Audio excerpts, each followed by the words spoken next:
I clicked it. Good morning, Texas. Good morning, Louisiana. Good morning, world. Good It is a morning. crazy world. Hi, David. How are you? Fantastic. We're doing impact money. Impact money. Of course, this is our evolution of what's going on here, right?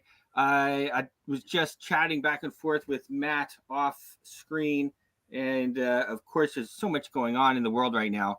It really is a contentious situation around the way. You have now. I was just reading Lebanon is bombing Syria. You have Iran, which Iran is like that's the big one, right? I mean, in my opinion, and Pakistan too. Pakistan's nuclear. Iran may or may not be nuclear. No one really knows for sure. Seems to me that they might be. Right, man. I don't know. But you have Iran now bombing Pakistan. They say they bombed Mossad operations in Pakistan, which I don't know, probably it was. I mean, they probably had intel. I think these states all have intel like we have, right? They know everything. They can watch everything. They know your phone, they know where you are, they know what kind of girls you like. This is the Or point. boys, right? whatever your deal is, they know it.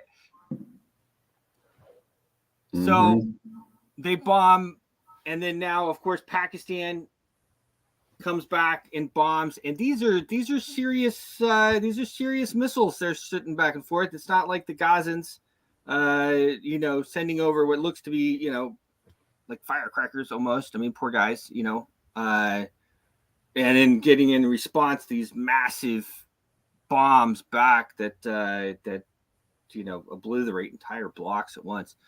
These are big boy missiles that they're shooting back and forth from each other.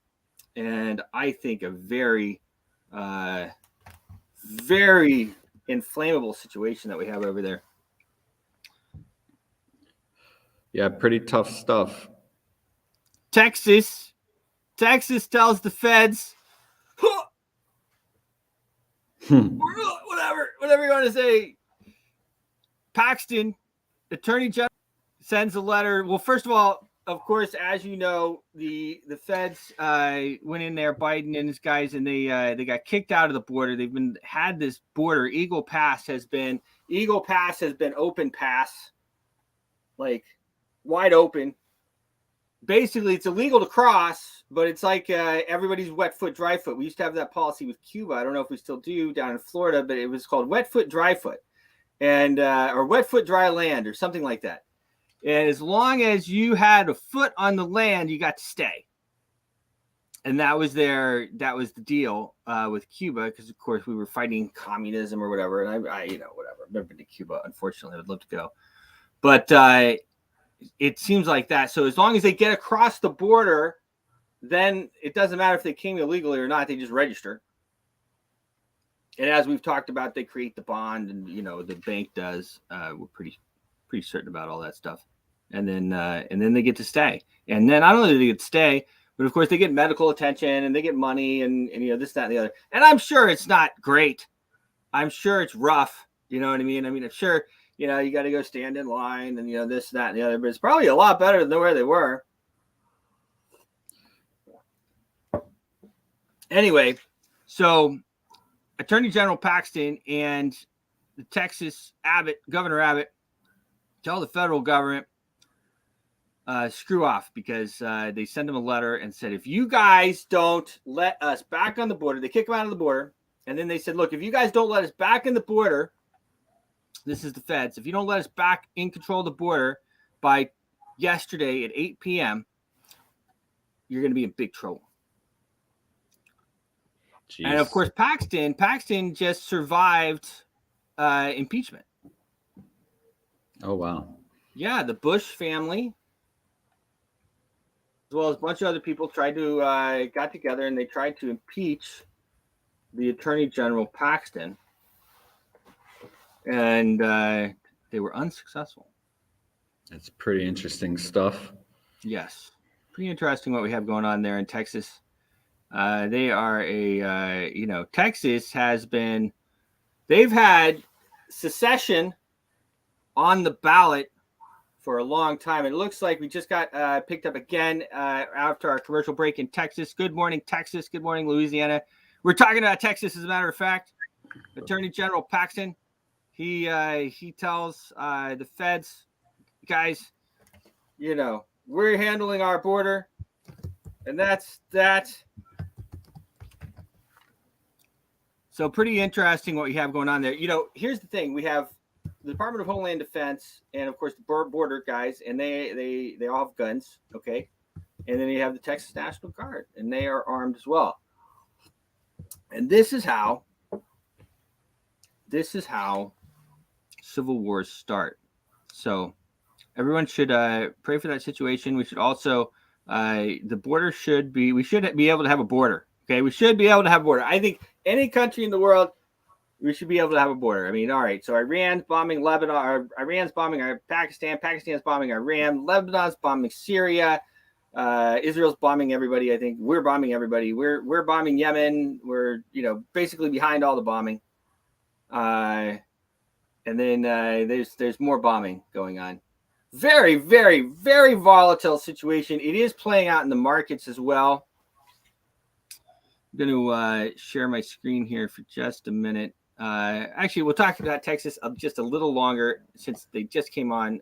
So Texas, of course, attorney, as you guys know, right, the great state of Texas, they tried to impeach Attorney General Paxton, and they did not succeed. And now Paxton is throwing his weight around, tells the feds, look, you guys going to kick us off of the border? No. You're not coming in the border.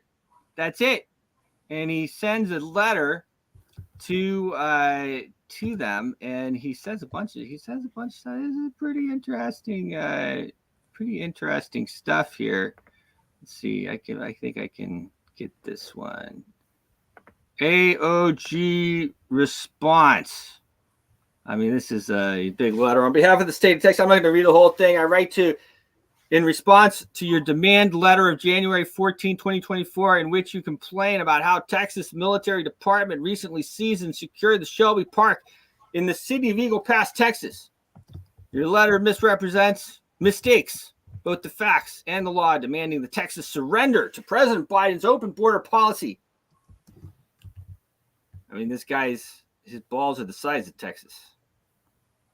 Because the facts of the law side with Texas, the state will continue utilizing the constitutional authority to defend your territory, and I will continue defending those lawful efforts in court. The U.S. Department of Homeland Security should stop wasting scarce time and resources suing Texas and start enforcing the immigration laws Congress already has on the books.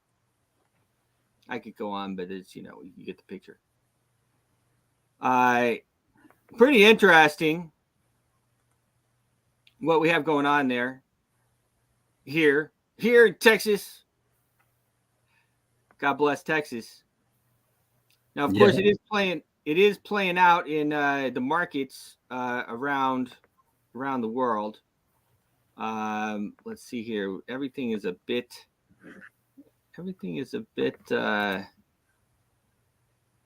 what we have going on there. Tepid. Let me see here. Oh, did I lose my tab here?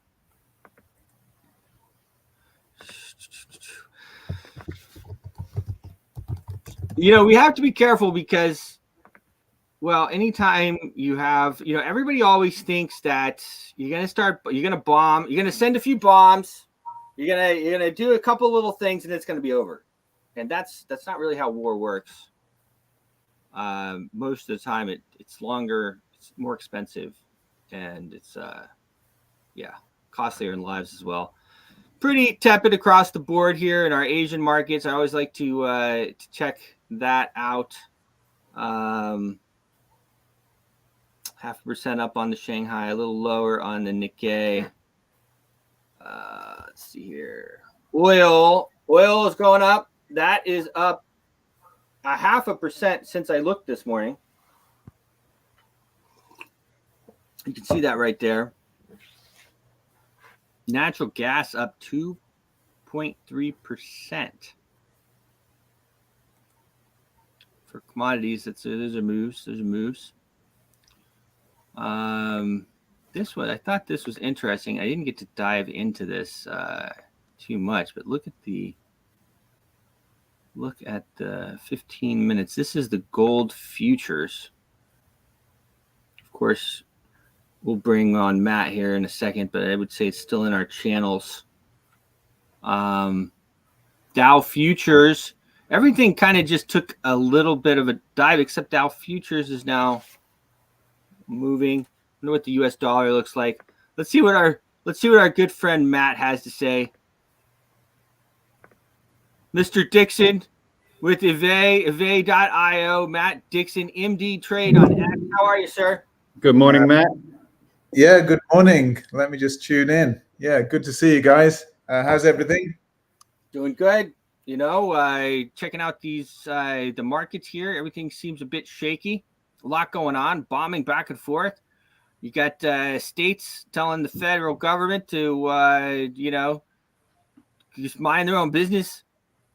Yeah. And over here in the U.S. and of course even Jordan now. Jordan just bombed, or Jordan. And Yeah. this is really quite concerning. I've been talking about this for quite some time about the risk that's going on, and I don't believe it's properly priced in. And we've probably seen that in the price of oil. Yep. We're just seeing some tentative little rises, little peak up in oil again today. And that's despite the fall off in economic activity. So there's a lot of mixed signals out there at the moment, but it's really not being priced in. And the risk is absolutely tremendous. The risk of an escalation within the Middle East. So the fact that you've mentioned about, I mean, there's actually a number of books written. I might look into them. I'll probably quote a couple of those books, but I've read a few of these books talking about an upcoming confrontation in the Middle East, which would involve a confederacy of nations potentially attacking Israel together. So you're talking about the likes of potentially Jordan, although they're actually, I think they've got a peace treaty with Israel at the moment, but potentially Jordan, particularly Lebanon. And it's quite interesting or worrying to see that there has been some escalation there. I wasn't quite sure. You reported something about some bombing, Syria being bombed from Lebanon. Was that what you were saying? I messed up and I meant Jordan. So Jordan, over the last 8 hours or so, bombed some positions in Syria, and it's no one's really quite sure, or no one doesn't appear clear to me whether it was drug related or terrorism or anything. It's kind of interesting. They're all saying they're bombing terrorists. They're like bombing into each other's country, and everybody's a terrorist. Everyone calls everyone else a terrorist. Yeah, that's the way of the world at the moment. Yeah, not but to it offend is anybody. Yeah, genuinely, it's quite worrying because if this does actually kick off, they're going to block all the shipping through the Red Sea. More importantly, through the Persian Gulf, and that's where. And we've already got, they cut off their supplies from Russia pretty well with that escalation there. So this would really cut off supplies of oil. And then we're worried about a little bit of inflation at 4% being twice the target rate. Just imagine what, with price of oil absolutely rocketing, which has a knock-on effect to the price of transportation. And we mentioned that the other day. The Dow transportations are not at all-time high, whereas Dow industrials are. And that's actually a warning sign in itself. So we need to take these warning signs into account. You really need to be careful about your positioning. Just, use your stop losses, as we're always saying. Use your risk reward properly. I mean, I was going to look a little bit about Solana today. I probably will still mention a few little bits and pieces. It is a bright spot in the day for sure. Yeah. Some of the blockchain technologies, the way they've been developing, it's fantastic, and there's a lot more coming on. And I'm going to tell you about another chain in the near future. I've mentioned it, but we talk about. I mean, I will probably just jump into that whilst we still maybe examine what's going on in the Middle East. I mean, you've got some key players there. What with Yemen, these are all kind of round and about Israel. So you've got Yemen, you've got Jordan, you've got Lebanon, you've got Syria. And I know Egypt now have a peace treaty with Israel, so that's probably not an issue. But as I say, if oil supplies were to be interrupted, We're already seeing a tick up in inflation because of it, but that will have a massive effect. So I'm just going to share screen, or try to share screen. You know what it's like. Here we go.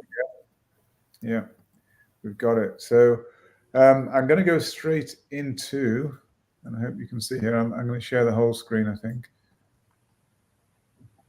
Yeah, can you see my screen there? Yes. Yes, sir.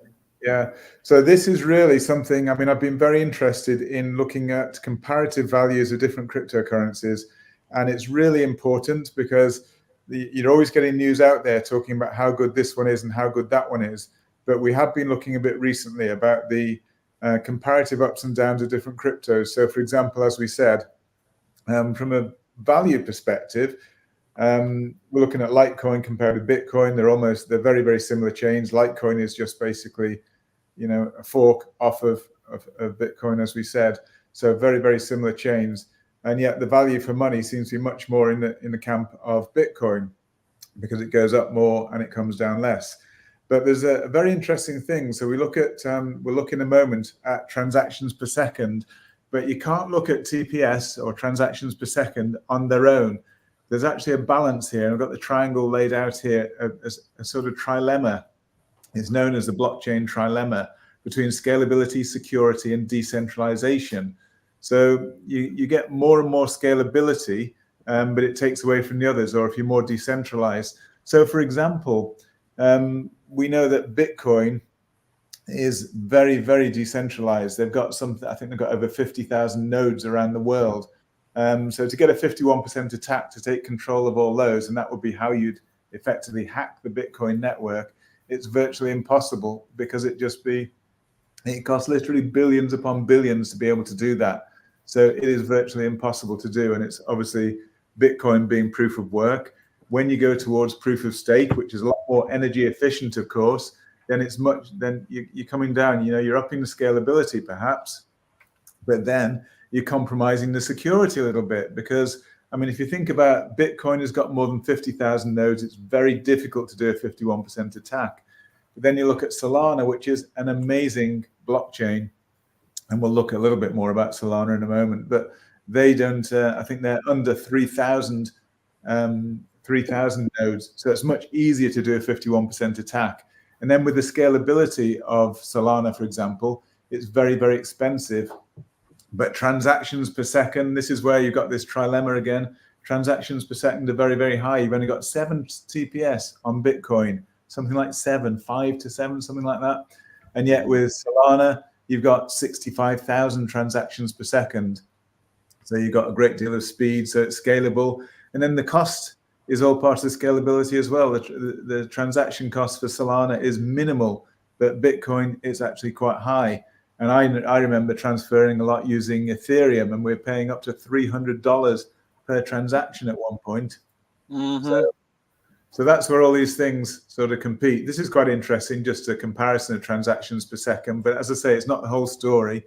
You've got to bear in mind this trilemma that I talked about. So we had Bitcoin 7 transactions per second, Ethereum 15, and going up the scale. And right at the top there, you've got Polygon, Solana. You've got some others which are even higher than that, but they're so weak on the other elements of that trilemma that we've not put them in here. But 65,000 transactions per second. You compare that with the likes of MasterCard and Visa, it's way higher. So these could potentially, you can see the blockchain can really become actual money. But when you're talking about Bitcoin, 7 transactions per second, it doesn't have the scalability. You can have layer 2 solutions, which give it more scalability, but still not to the level of the likes of Solana at the moment. So, but if we look at Solana, as I say, in terms of value for money, it's absolutely fantastic. We talked about, Litecoin may not be such good value for money. So if you're thinking about an upmarket, Solana is the place to be, because it has much higher gains in percentage terms than the likes of Bitcoin, even though Bitcoin, from a comparative perspective, is better than Litecoin. So it's just good to do this analysis. If I'm thinking the market's going to go up, I will be betting on Solana. And you can actually see just in the last little bit of this chart that Solana's been pushing up. whereas Bitcoin has been pushing down. But if we're thinking that we're going to see higher in the markets, then, as I say, Solana might be the place to be. But again, it's all about actual diversification. Don't put all your eggs in one basket and try to look at different aspects of cryptocurrencies to build your portfolio. And that's where eBay comes in. We've got some amazing technology there, eBay.io. We're going to be launching a new upgrade, as I've said, next week, and we'll delve into that to see how it can really help people get the most efficient trading portfolio. Here's my, a chart on Solana again. It just shows that potentially there's two sides to the story. We could potentially be heading much lower. I've got other charts saying it could head higher. So fundamental analysis doesn't give you all the answers. Sorry, technical analysis doesn't give you all the answers, nor does fundamental for that matter. But we've got to keep an eye on what's happening in the wider world, because these are now becoming a really more mature asset class, and we need to look at what affects that asset and its supply and demand. And what affects supply and demand? Well, it's actually the psychology that's going on in the world, how people are thinking about things, how is their attitude toward risk, are they seeing the possibility of escalation in the Middle East? So there's so many different things that we now need to take into account when we're trading cryptocurrency. It used to be like a magic box. You just put your money in and more money came out the other side. That's no longer the case. It's a mature asset class. We've seen that now with the ETFs being approved, and we need to treat it as such and do proper, thorough analysis and use the tools that we have at our disposal to make best use of it. And here's a final chart that I've put together myself on Solana. And we can see basically from the low point that we had of $8 that we've got the 1, 2, 3. We're working on a wave 4. So I think, and it looks as though we really are heading down in weight towards the end of the C wave in wave 4. And we should get a further then push to the upside. But following that push to the upside, that's what I'm thinking. We may see things kick off in the Middle East. And from a chart perspective, you can't say precisely, and I do use cycle analysis. There's a cycle analysis called Hurst analysis that I sometimes use. And we're looking at potentially around April time for a blow up in the markets. When I say a blow up, I mean not in a good way. So I do think that we could see things escalate. So let's just keep an eye on those markets. And just finally, I suppose, let's take a look at crude. You mentioned crude oil. That's a great barometer of risk in the world. And we're seeing it here, a couple of green candles here on the daily basis. So there's been 2 days of solid gains now in the oil price. And if we see any further escalations, this could really rocket above here. And we should actually move above this price, $94, because that was a 5-wave impulsive move to the upside. What we've seen so far is a 3-wave corrective move down to this hidden bullish divergence, telling us that the bull market is reasserting itself and that we should actually push to new highs here. So that they're warning signs. They're beginning to flash now. So we need to keep our eye on it. So that's the next really leverage position on oil futures.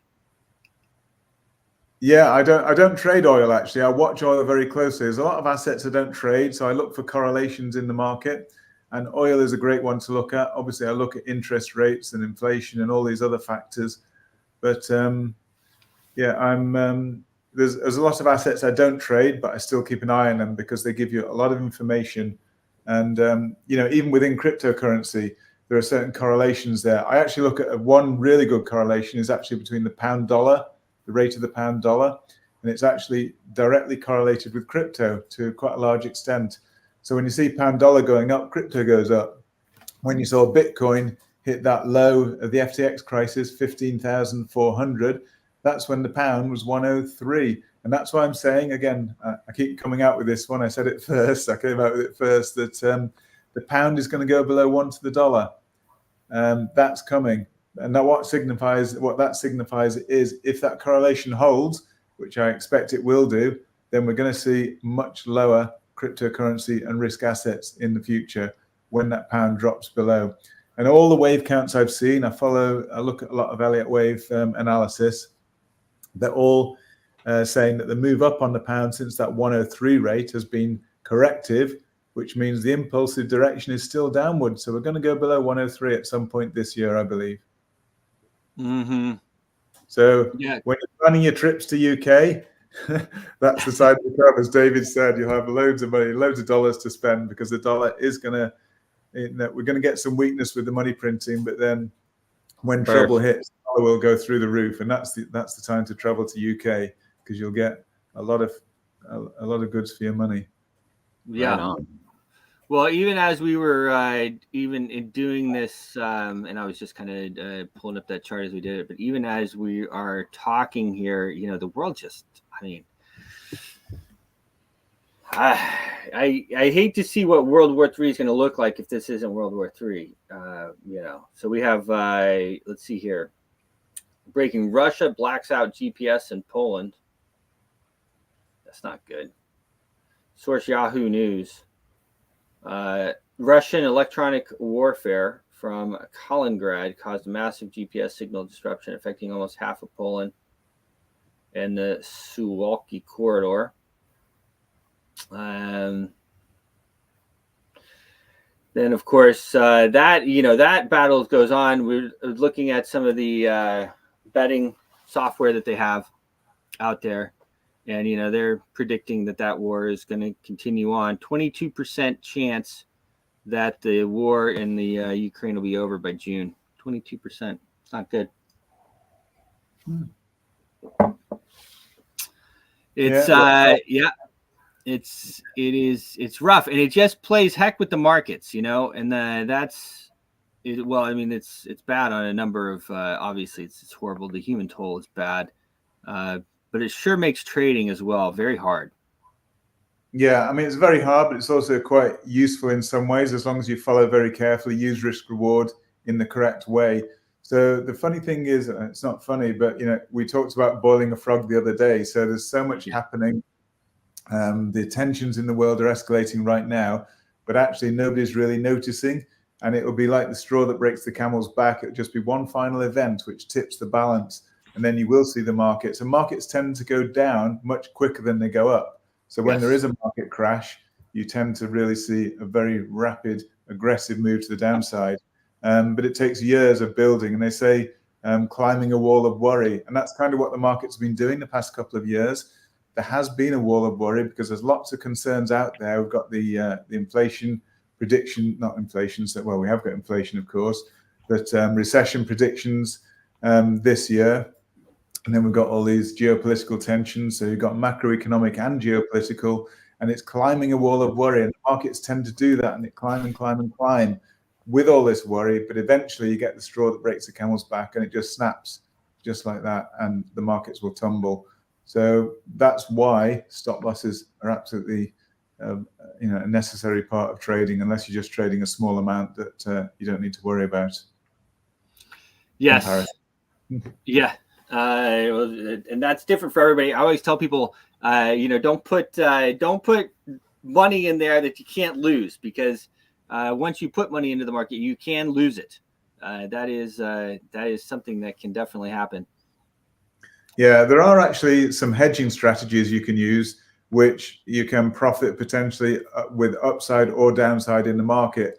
Obviously, there's a bit of balancing goes on there, so you don't make so much when the market goes up, and you don't make so much when the market goes down, or lose so much when the market goes down. So you're watering down your profit potential a little bit. But in times of trouble like this, maybe that's a sensible approach.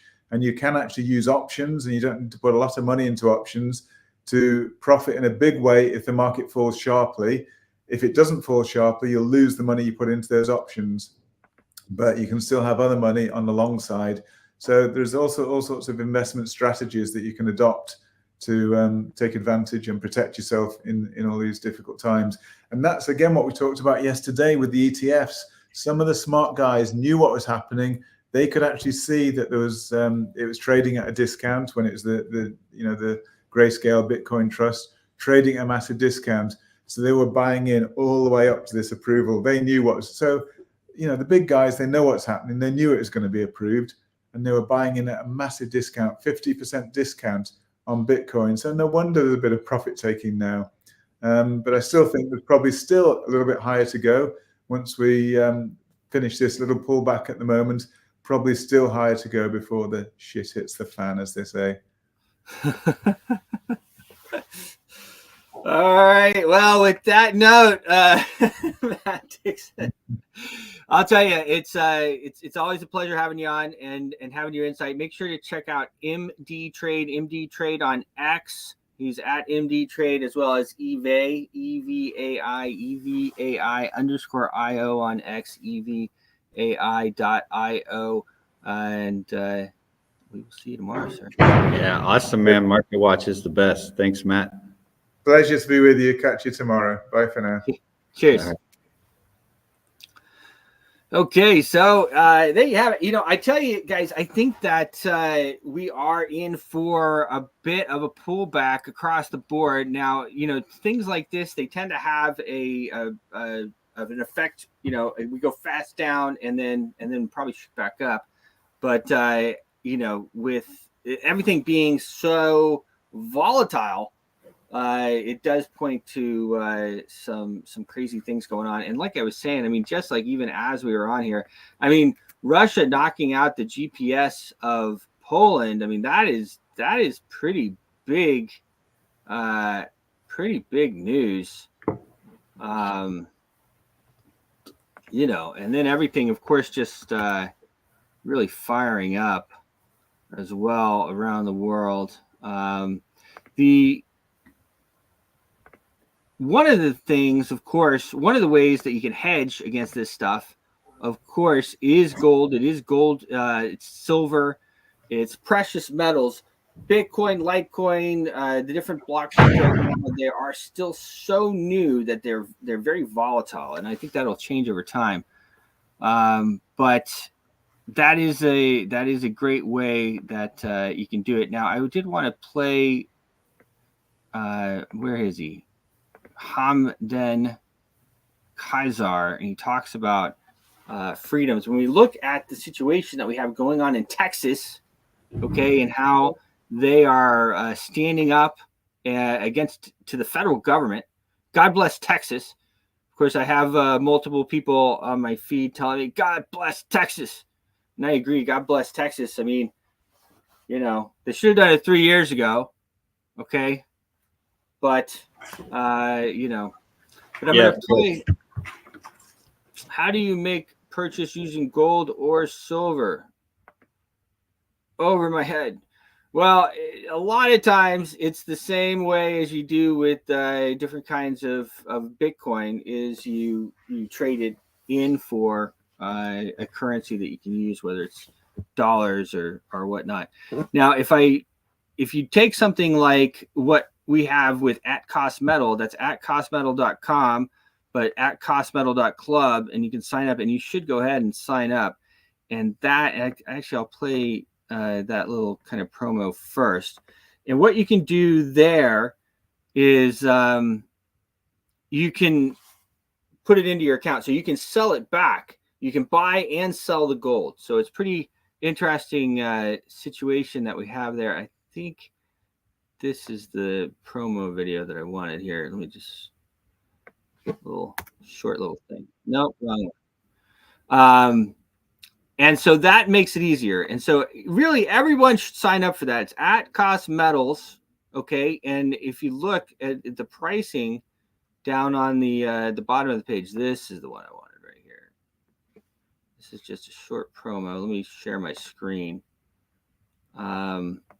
Then you can sell the gold or silver right back to the company. So you can have some of it at home, and you can have as well some of it in the vault and operate it that way. So we are in pre-launch, which is also kind of a exciting situation, depending. Let's see here.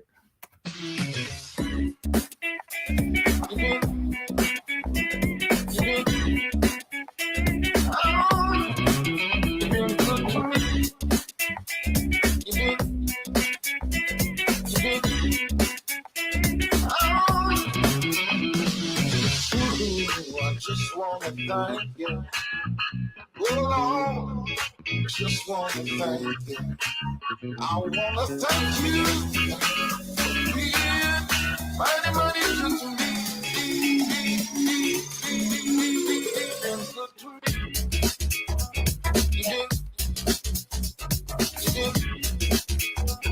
Oh, you've been good to me.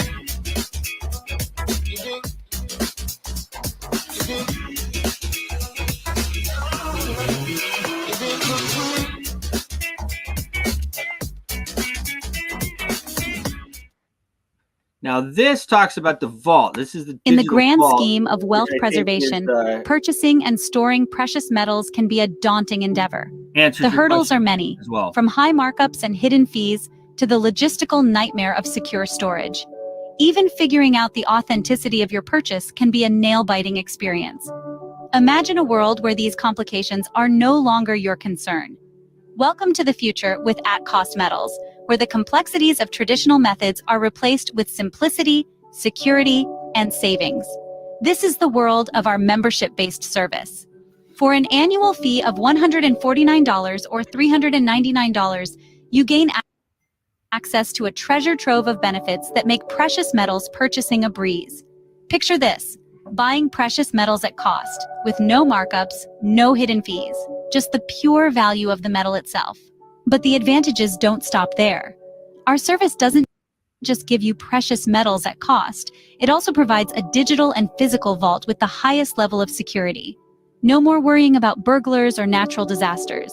Your precious metals are safe in our DApp vault, accessible anytime, anywhere. Now, you might be asking, what about shipping? We've got you covered. Enjoy free or at-cost shipping, depending on your membership tier. This means more savings for you, more value for your investment. In the world of precious metals investment, our service is a game changer. It's not just a better way to buy and store precious metals, it's the best way. Don't let the complexities of traditional methods deter you from the lucrative world of precious metals. Sign up for a membership today. Secure your wealth, ensure your future. Welcome to the new age of precious metal investment. Welcome to a world of security, simplicity, and savings. So it didn't so much that video itself didn't talk so much about the buyback and the sellback, but that is definitely part of it. So if you hold, obviously you want some at your home, maybe you want some in the vault as well. And if it's in the vault, you can buy and sell it just right from the dashboard. So that would be one way, and then you can withdraw it onto one of your cards and do that. So it really is a game changer. I'm the reason we keep talking about it is because it is such a phenomenal deal, phenomenal situation at Cost Metals. Let me just show you again the pricing on this. And I did send this over to my guy, and he buys all kinds of gold and silver. And he has, and this is the main site here at Cost Metals. If you sign up, use referral clubs. It's free to sign up. Then you need to join the club. It's like fund it with $149 or $399. You might as well do the $399. You get some silver with that. But if you look here at some of the prices, you have the spot price, which is over here on the right. And you have the buyback price, okay, which is also very important because they buy it back, and then the sell price. And some of those numbers are not jiving. This is fresh site. You can see these numbers here are jiving on the American Platinum. So this officially launches, I believe on Sunday. We'll see. They're working on it, but that dashboard is going to be something pretty amazing. And guys, like I always say, you need crypto, you need cash, you need gold, you need property, you need all these types of things. They're going to continue to inflate the money. There's really no way out of it. We're about to go on commercial break in Texas and Louisiana here. But we're about to go on a commercial break, and then of course we'll continue live coverage here as we go. I wanted to show you some of this stuff we have going on here.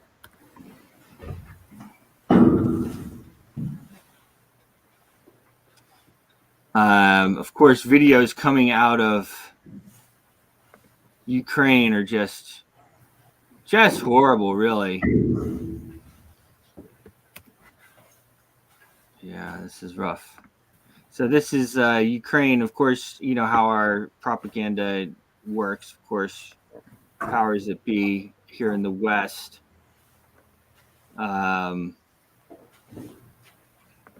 are really pro-Ukraine. So this is Ukraine running West tank. War is It's rough. And of course, you have all the bombing going on. I don't see the stuff. Bookmark the link. Thank you. Yes. Awesome. Let me know. You can give me a call as well, and we can talk about it. I'll help you out there. Crazy times. What do you think will happen in Texas, David? It is a funny situation. Most people don't understand the agreement that the U.S. has with the United Nations, and that back in the day we gave the United Nations, I believe it's 30 miles along the border of Texas. So for Texas to secure the border, it makes it much more difficult. That being said, they also own several other properties, including DC, New York, New York's Manhattan area. That's why you see all kinds of craziness happen in Manhattan, and the mayor of New York isn't able to do much about it. So we do have to let Texas hold their ground and keep their families safe, and also that leads into the rest of America as well. And it's unacceptable what they were allowing, and obviously they're putting an end to that now. It's been a long time coming. Most of us like, gosh, why didn't you do this? Enough is enough, huh? Yeah, enough is enough. Well, and that's pretty interesting what you say. So the UN is now, we gave a bunch of this. What, even our border is the UN is can control the border. Yeah, along the Texas border, and a little bit more into a few other states. And they actually ended up creating New Mexico off of paperwork in DC. It wasn't actually land owned by either state. They created it and created addresses for it. So, yeah. Not only along with that, but the UN is owner in charge of the police force. And so you want your police force to do something about people coming in illegally. And of course, they're doing all the funny, dangerous business while they're doing it. And the police are ordered to not detain, not hold down, but actually give them paperwork that gets sent back to DC. And like we said earlier on the show, it likely gets invested as a new taxpayer and bonded and insured and sold on the markets for profit. It is crazy. The fact that the United Nations is in control of parts of Manhattan and in control of our border tells you pretty much everything you need to know. Well, and the entire police force. The police force has two units of operation. They have their standard day-to-day uniform, your local police, and then they also have a UN uniform that's on the ready at any time the call is given. They'll switch over to their more military style enforcement, and those are on deck. They're ready in a secure location. They have automobiles and extra artillery and things ready to go. They used it once when Texas had the floods quite a few years ago, and they put on the blue uniforms right there in Texas in one of the towns. I remember that. Yes. So this is part of the trouble. It's not as easy as everybody says, just shut down the border, of course. But you have these political figures and these powerful political figures trying to do their thing. Well, it's pretty interesting as well because why are we bringing all of these people in here? Why are they letting so many people get in here? And it is, however you want to. There's a lot of different factions about it. There's a lot to it. A lot to it. You have the people trying to pool a demographic vote in certain towns. So they can provide housing in these towns. After a few years, they're eligible to vote, and a political swinger can lean in on them. And that's one way. Like you said, there's quite a few powers at play. There's quite a few powers at play. There's a lot of money at play. Not only is it the bonds that are being issued every time a human is born in the U.S. There's a bond issued by the central bank, which is a private bank controlled by people that you don't know, and not the government. They're the ones printing the money. But as well, when they're entering illegally and they register in, there's a bond created as well. So Yes. that's big money right there. Yeah, and the court system. So after they are registered, they get in, maybe they run across some type of citation from our policy enforcers, and they get a court hearing or date. They get a court number. That court number is issued a bond investment, and that bond is then sold, and that bond lives on as an insurity forever as an investment vehicle. And that's how we're able to send these absurd amounts of funds to fund these wars. Yes. It is. It's not your local tax at the store. It's not your income tax that provides that amount of money. We are still the wealthiest nation, and now we're spreading that wealth without any benefit to us as our lives continue. The other part of this is, I mean, let's just be very frank about it, is the cartels and its drugs. You know, it's big drug trade. I mean, the drug trade is massive, going through these parts of Texas, coming over the border, Yeah. and it could be a more peaceful operation. You know, like who doesn't like to get down with the get down or something like this? But some of these drugs are coming in. They're dropping people dead, and it's not okay. the fentanyl is absolutely out of hand. I'm glad that this stuff was really not around. But, yeah, it was. You know, I don't think fentanyl was around when we were. It was for me. There was plenty of kids.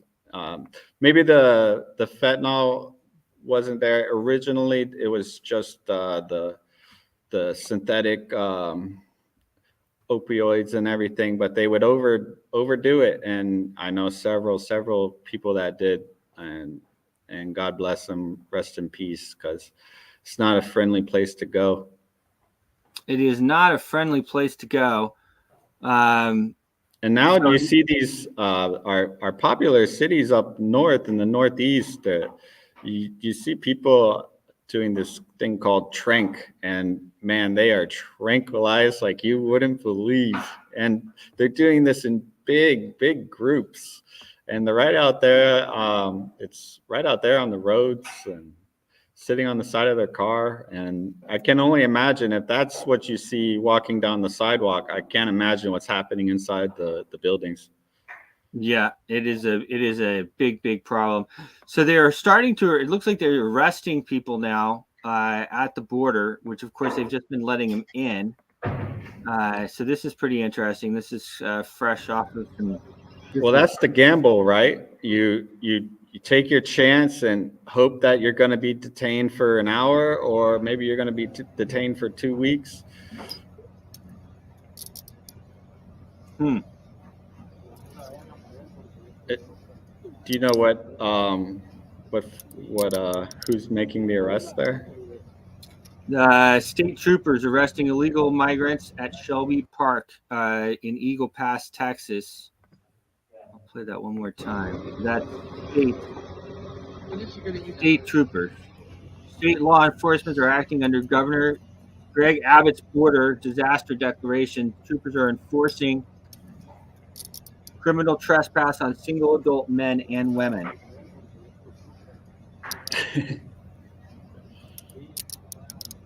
Well, it's good to see that they're stepping up, and and hopefully making things a little more safe.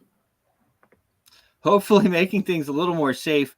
I mean, something's got to give. We can't have an open border. You got to have a border. You can't have people walking for days and days and those, through natural land. People are really suffering in that aspect as well. Well, that's the other part of it, right? Like you have human trafficking. Mm-hmm. You have the drugs. You have everything that goes along with an open border. Yeah, we have all these confrontations, these wars going on. Most of the countries now see the type of proxy that the U.S. is becoming, and we can't not expect a reaction at some point. And that's a heck of a way for them to slide in and find some important people. Yes, true. Pretty sharp pullback we had on the markets even during the show. So if you remember, we talked about natural gas and things spiking earlier. Natural gas was up %, and if you just look here again now, we're all over the place. So oil had spiked up almost to a whole %, now down to a quarter, and falling. Natural gas was up 2%, or over 2%. So I'm looking around to see what the catalyst was, because normally when you have something like that on the commodities, there's something happened. I have to think that part of that was probably Poland having their GPS taken out. Yeah, that's pretty extreme. That's pretty extreme. I was in the car not too long ago, and we were talking, and my friend says, I don't drive anywhere without the GPS, like unless if it's further than the grocery store that's 1-2 minutes away, I turn the GPS on. It is funny, right? We're all like that. Yeah, I'm like, even if you know where you're going, but you have a 10-20 minute drive, you want to see how many miles or kilometers are coming up and how many feet you have till your turn.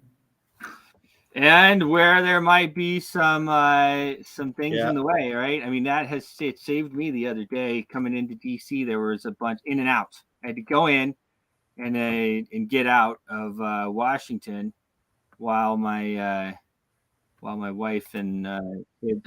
So we have two kind of emerging people here for Trump's VP. Everybody's talking about.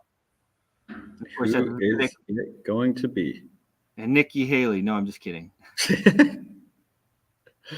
She would be so thrilled. Just kidding again. Oh man, she's about as unlike. So the story is that they had all kinds of people coming in, Democrats. They ran out of forms for people to register on the same day during the Iowa caucus.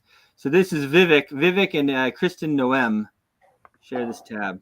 This is Vivek last night, I think. Let's do this, guys. It's good to see you. It's good to be back to New Hampshire. We miss you guys. You're saying we're going to make this happen, and you guys know this well. You know this man. You know why we're here, patriots across the state. We are in the middle of a war in this country. That's what this is. It's not a war between black and white. It's not between Democrat and Republican, even in a deeper sense. It's between the permanent state and the everyday. Between those of us who love the United States of America and a fringe minority who hates this country and what we stand for. And right now we need a commander-in-chief who will lead us to victory in this war. That's what we need in this country.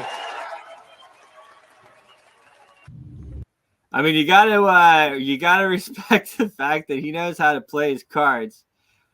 He says, "Okay, I'm not gonna win this thing. It's been a good ride. Let me just hop on board the Trump train." I mean, that's a heck of a train, man. I've never seen more people, leaning one way. The Trump train. It is a powerful train. That guy, go against him at your own peril. Yeah, you're gonna get some funny nicknames. You might be called the Sanctimonious, or you'll get your own nickname. He'll make it up, and it'll stick. It'll stick. Everyone will start calling you that name. What was Ted Cruz's name? Lion Ted Cruz. I mean, usually they make sense. Usually they make sense. Well, Ted Cruz, I don't think he's a bad guy, but these guys in Washington, they've all been here so long. I mean, they got some dirt on you. The intelligence agencies, you see what Epstein was doing with everybody. They come in, they get you, they figure out what you want. They already know what you want. They know what you like.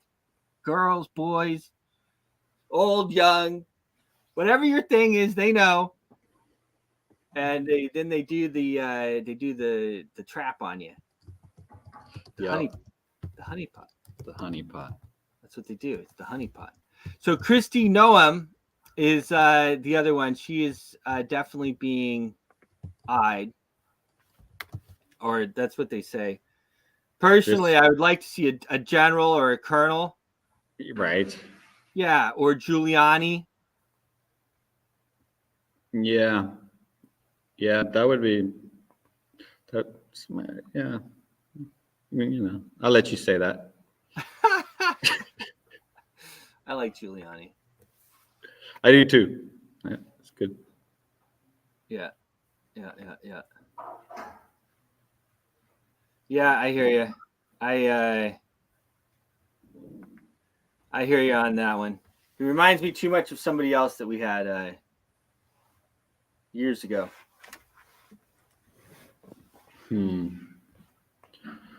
Well, I think that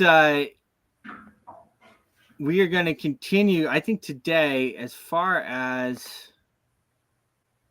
let me see here. So we have the Dow futures are just kind of fluttering here. Pretty interesting to watch. I think that today it's going to be pretty interesting in the markets for sure. I like Thursdays. Yeah. Friday. So you see the Dow future just kind of fluttering here. We've got our crypto markets here. Bitcoin 42.5. I still think that probably spikes down to 40 before we're done with this, before the end of the month, over the next week or two. We'll see. BNB having a pretty nice run. XRP struggling here. Let's see here. And then the gold futures, of course, looking pretty interesting as well. Now this chart, if you look at it though, the percentage is just it's small percentage. Oh wow. And look at this. So even while we're talking, oil pullback. Look at that. Pretty interesting. So, well, we will continue to bring you the best information live that we can. Impact money. You have a great day too. And we will be live again in Texas and in Louisiana and across our channels at 12 noon, the Porter Brothers. And we will give you an update from there. Thanks so much for tuning in. Perfect. Thank you so much, Bruce.